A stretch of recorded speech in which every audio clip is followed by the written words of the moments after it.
भक्ति ज्ञान और कर्म। भक्ति ज्ञान और कर्म मनुष्य के जीवन से जुड़े हुए ऐसे महत्वपूर्ण संस्कार हैं जिसकी एक निश्चित गहराई की अनुभूति उसे जीवन की सर्वोच्च ऊंचाई का सुखद अनुभव करा देती है।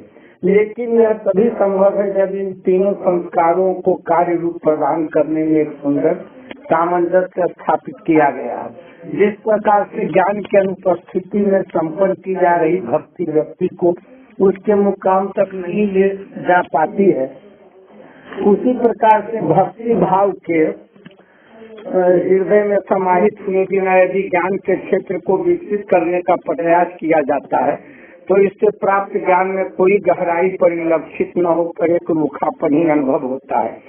इसी प्रकार से ज्ञान के अनुपस्थिति में किया गया कर्म रसविहीन हो जाता है।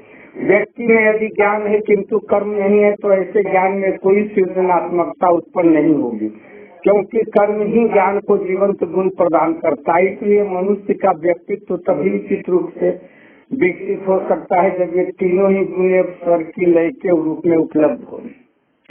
भक्ति कर्म और ज्ञान का सुंदर सामंजस्य ही ध्यान है जो इन तीनों को जोड़ने में एक सेतु का काम करता है। मनुष्य जीवन में बोधपूर्ण ढंग से जो भी कर्म करता है वह ध्यान का हिस्सा बन जाता है। जीवन में किए जाने वाला प्रेम यदि बोधपूर्ण है तो कहा जा सकता है कि वह ध्यान युक्त ही है। ध्यान युक्त प्रेम ही भक्ति की श्रेणी में आता है।